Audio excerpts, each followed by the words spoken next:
Welcome to Nicole's Review. Nicole's Review feature Talk That Matters. This is a second episode today. We have a very genius called Ishan. Ishan. Ishan? Yeah. Ishan Shukla. Ishan Shukla. Ishan Shukla is a 16-year-old high school student. He's been working on projects all over the country, but he picked Haiti to work on a very specific project to help children. And let's start asking him some questions. So Ishan, can you please tell me about what your project is in Haiti? Why Haiti? Well, as for why Haiti, yeah, I've grown up in Milton, which actually has a really high Haitian population and influence. And also when I was looking for for projects to do, I thought about cleaning water was what I eventually chose on. And and then in Haiti, even before the earthquake, there was lots of water quality issues there, and just by even a little bit of help there could go a long way, and it could save lives, which is something I really like. And after the earthquake, then it's even worse. So it could go a long way. It's a dire need, especially after the earthquake. You know, there's water supply, everything was shut off. Now, can you tell me if you've been to Haiti, or are you planning on going to Haiti at all? Well, I haven't been to Haiti at all yet, but I'd really love to go someday. I've been to lots of places around the world, really beautiful places like Iceland and Niagara Falls, and after seeing some pictures of Haiti, it's really beautiful. It looks just as beautiful as those places, if not more. Especially the beaches with the water. The water, it always looks so blue and green, and I'd really like to see that in person. Now, okay, that's good. Now, what do you think the key issue is in Haiti? The key issues to help Haiti? Well, the two key issues that I want to focus on is one, malnutrition.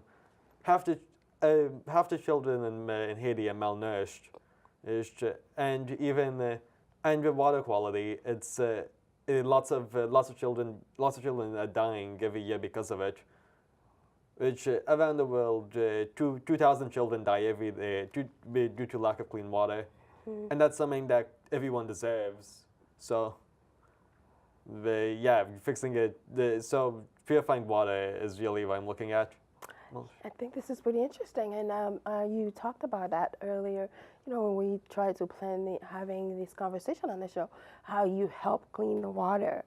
Now, are you planning on demonstrating for us today? Oh yeah. Absolutely.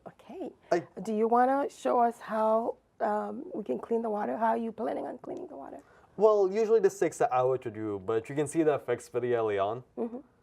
So this over here is called moringa seeds, and they're already crushed up, but usually they look like actual seeds. But it's crushed up to make things faster. This is some dirty water I artificially made. Right. So I've just shake this up a bit.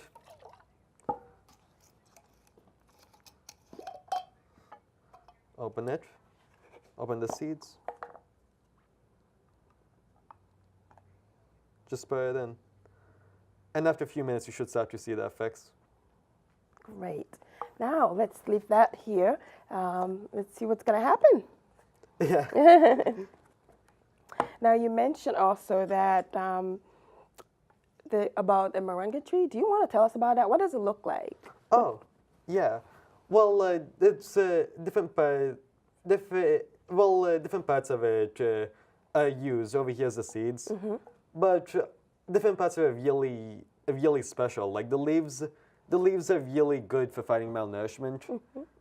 They have, for example, the leaves have 7 times the vitamin C of oranges, 4 times the vitamin A of carrots, and 4 times the calcium of milk, which is really good for fighting malnourishment. And like I'm gonna be showing now, the seeds can be used to clean water. And it's used in a lot of cooking around the world. Like when I was younger, my grandmother used to always make me something called Indian drumstick curry. And I found out recently that the drumstick was actually a moringa from the moringa tree. Wow. So you pretty much used to it. You knew about it before. Yeah, I didn't know it's actually moringa. It was moringa since it's called something else in Hindi. Yeah. I don't remember exactly what it is called. Now, what are the benefits beside helping with water? How did you get the seed? How did you get the white powder out of the tree? Well, I heard all the seeds online, but it grows naturally in countries like Haiti, which is also and even in most of the countries with high malnourishment rates, it grows, which is which is pretty cool since it's really good at fighting malnourishment. And I got this powder from the seeds come in little shells. So I took off the protective covering off the shells, and then afterwards I just kind of smashed them, Yeah. and that's how I got to this powder. Wow. How did you learn how to do that? Well, there were lots of when I was looking for volunteer opportunities at Spalding Hospital in Boston. I was sitting down for lunch and I ran into someone named Dr. Leroy. And she was from Haiti and I was pretty interested in that. So I was asking her about the work she does there and things like that. And she mentioned to me that that she was looking into using moringa leaves to fight malnourishment there. She said that there's not a lot of research being done about cleaning water, but that's something. But some other research has been promising, so she wanted me to look into it. So I looked into it, and I figured out how to. And then I've looked online. There are already tutorials on how to use the seeds to clean water. But when I tried it out the first time, there's only a 55% drop in E. coli, which is good because it cleans water and it's a lot safer to drink than it was before. But it's still pretty dangerous, and and the less dangerous it is, the better. The more lives it could save. Right. Then eventually, I went after getting some advice from some people I met at the Virginia EPA. They help, which is an organization that focuses on cleaning water. And they gave me some advice on how to help maximize the results. So I did some other things like changing the type of filter and the amount I put into it. And I got all the way up to a 99% decrease in E. coli. That's pretty good. And preferably it'd be a 99.999%. Of course. But 99% is also really good, and it greatly reduces the chances of getting serious diseases from it, which could save lives. As long as you save lives. This is the whole thing, cleaning water, and then especially where you're trying to help with this, resource. Now, who else is helping you come up with the resources? Are you getting funding for it, or how are you getting all the help to do this project? Well, when I got some help from someone I met who works at the EPA, named Mr. James Beckley, and he helped me a lot. He does research on something called cholecystine gel, which helped me a lot in my experiments with growing bacteria for this. And he gave me advice on ways that he taught me and may increase the job. So I owe him a lot. I couldn't have done a lot of this research without him. That's great. I'm so happy that you have somebody else, like a mentor to help you with that. Now, can you tell us about what EPA is? Can you tell the viewers what that is? The EPA is it's an organization. It's centered in Virginia, and it's used they focus on checking water quality around Massachusetts and America, and finding ways to clean that. And you got involved, and you were invited to participate on? Yeah, I started getting involved in it by working at. I did some volunteer work at some place called the Neponset River Watershed, and I was collecting samples from around Boston, and eventually, they're affiliated with the EPA, and eventually I got involved like that. Wow, that's great. And was there anybody else, or was it just you, or was it a team? These experiments were mainly me. I got lots of advice from other people like Mr. Beckley, and my mom was helpful, and she lets me do my experiments on the kitchen table, and she helps clean up afterwards, which is nice of her. That's good. Now, how is your research coming along? How are you planning on helping Haiti with that research? Well, I just recently I came to the victory with a 99%. So now I have a solid experiment, but now I'm trying to figure out what I'm trying to figure out now is communication. When I was showing this organization called Engineers Without Borders, which goes to other countries and helps out with malnutrition and water quality, and just helps people there in general. And I got in contact with someone there, and he liked my Moringa seeds idea, so he brought it to some place in Tanzania. And while he was there, he found out that I learned that a big problem with this is communication, because the moringa tree grows everywhere. It grows in a lot of places in Haiti. It's called a benzal leaf tree there. Benzal leaf. Benzal? Benz olive. Benz olive. Okay. It's good to know. Benzal leaf. Probably you walked by it. I didn't even know. Thanks. And then the people there, they didn't really think much of it. They thought it was just some people just ignored it and didn't know how helpful it could be. So a big thing I want to do is like spread awareness. And one way I'm thinking of doing that is with cooking. Since, like I said earlier, my grandmother used to sing cooking a lot, so that gave me the idea of maybe holding some contest for people, some cooking contest for people across Haiti, since they know since they know how to cook a lot better than I do, probably. And see how to make the best dishes and combine it with local Haitian spices. And then before I start something as big as that, I wanted to try it on my own. So I added a bunch of cooking stuff from Amazon, and I'm gonna try mixing it in my own recipes. Whatever you can do to help, and they really need the help. Now, is this one project, or do you have many other projects for Haiti? Cleaning water is my first project, and that's where I put most of my effort in the past couple of years. But now I'm trying to look at malnourishment too, and I want to combine and how the moringa can help with that, and how to spread the word to people how to use it, and that's hopefully gonna be my next big project. Now, how are you planning on spreading the word? Well, a big I guess barrier for me is translation. So the first thing to do would be to translate all these recipes and like how to use it into Haitian Creole. And then another thing is like I was saying before with the local recipes. If you find a way to use in local recipes, more people are likely to use it. So my goal is to make it something that's enjoyable to use and commonly used around there, and kind of assimilate it more into the Haitian culture. That's excellent.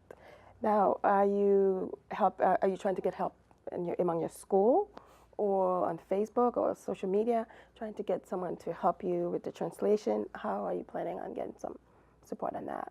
Well, right now, with my school, I've been volunteering at my local key club, and this year I'm planning, since we're looking for more community service opportunities, I want to try bringing up something that's involved with something international like Haiti, and if I'm there, maybe slowly bring in some research on water purification and malnutrition. And as for social media. The thing I was thinking of was making a website for it, but I'm not really that skilled at website design yet, so that's something in the semi-distant future. Who needs to be? You don't need to know how to do a website.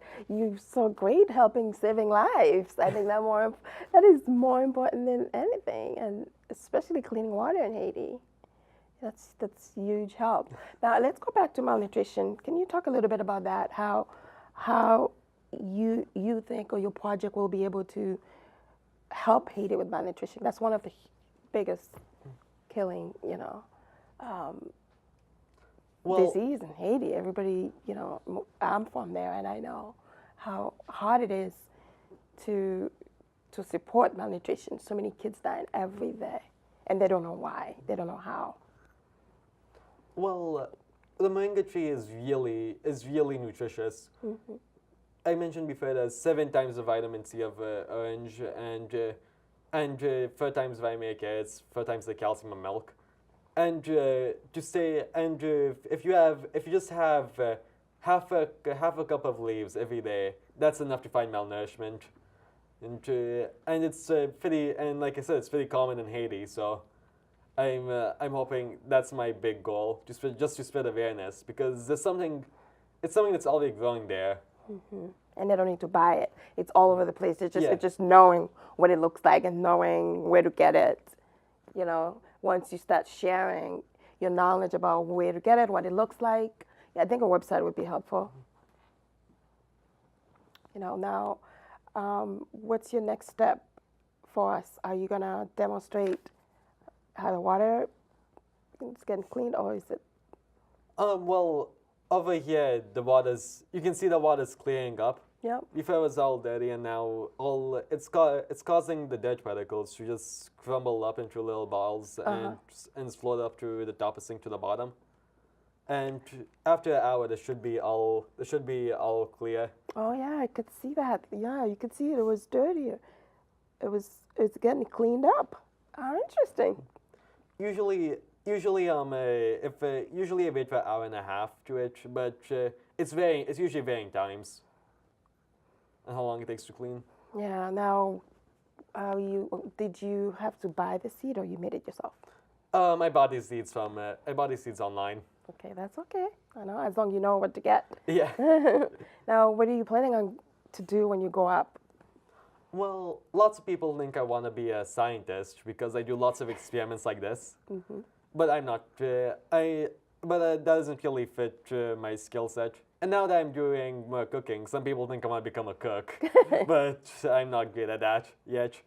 So, but what I am good, I think I would fit my skills is public policy, since I could be the intermediate guy between the people who do all the science, and then communicating it to the people and helping make a big change like that. Yeah, that's a good help. To have your piece and then to help them combine, attach all the pieces together. And it's all saving lives, helping people. Now, do you have any goal? What's your goal in terms of going to Haiti? I don't have a goal of when I'll go to Haiti, but preferably it'll be after I figure out how to communicate my research better to the Haitian demographic. And the other thing is I have a lot of work in high school going on now, so I'm focusing on that. But over the summers, like now, is when I do all my research. So I want to go around my senior year is my goal. I may not make it in time, but that's my goal right now. Yeah, that's okay. A little bit here and there. That after school, you're still doing your little research. Here and there, you spend a little time. Now, tell me about other places you've been and what other projects you work on, or are you working on? Well, the main projects I'm working on now is Haiti. Okay. I've been to places around the world on vacations, like Niagara Falls, Iceland, Australia, Tanzania, and then just the cultures there are really different. So just learning about foreign cultures like that. And the moringa grows. It doesn't just grow in Haiti. It grows all around. It grows all around the world, even in the southern United States. So I want another big place, and I want to go to other places where malnourishment is big and kind of spread awareness, like parts of Africa and maybe even some villages in India. That's wonderful, and I'm very excited to have you on the show to talk about, malnutrition, helping children, especially to see you young yourself, and to willing to help in that category. I think it's amazing. Now, do you have anything you'd like to share with the audience and the viewers about your project, what your plan is, and what you like to do, and tell them about the tree, the moringa tree? Well, when I was, I mainly got interested in this because of Dr. Leroy, and I heard this piece of advice a while back that kind of changed the way I look at, changed the way I look at things, which is 1.6 million people a day, 1.6 million people a year die due to water-related diseases, and 90% of those people have children under the age of 5. And in Haiti, it's 80 out of 1,000 children a year, and it never reach their first birthday. So that's 8% of children in Haiti, born in Haiti, don't reach their first birthday. If that happened in Boston, people would take notice and try fixing it. But the U.S. Is kind of insular, and doesn't really know the struggling of somehow to the fullest extent of outside places like Haiti. So I want to spread awareness about that in the U.S. too. And but my priority right now is focusing on Haiti and cleaning water and fighting malnutrition using moringa seeds. And then you also mentioned the vitamins and then all the good nutrition that the people that eat it or drink it will find and will help save lives. Yeah, it just half a cup of leaves a day makes a really big difference. I'm so excited to have you here. Now, we look forward maybe to your next future experiment for water. And then this will have to sit for an hour, right? An hour and a half, and then it'll get cleaner. Yeah, it's already clearing up now. Okay, because I've seen it on on the project you did in the water, how the different stages of the cleaning, the bottle, 1 bottle, 2 bottle, 3. We'll look forward to you can show us that. Do you want to share anything else with us today? Well, I guess to some of the viewers, if I know a lot of the viewers here already do a lot, but if you do, even if you don't, just I'd encourage people to look into organizations that help people in Haiti, especially with things like malnourishment and water treatment, since even just giving a little bit could make a big difference. Any way they can reach you? How somebody interested in talking to you, how would they reach you? Well, my email address I usually use for this is ishukla300@gmail.com. You want to repeat it slow? ishukla300@gmail.com. It's my ISHUKLA 300, and then my gmail.com. At gmail.com. Yeah. That's great. Thank you so much for being on the show. And again, thank you for watching Nicole's Review with ACMI.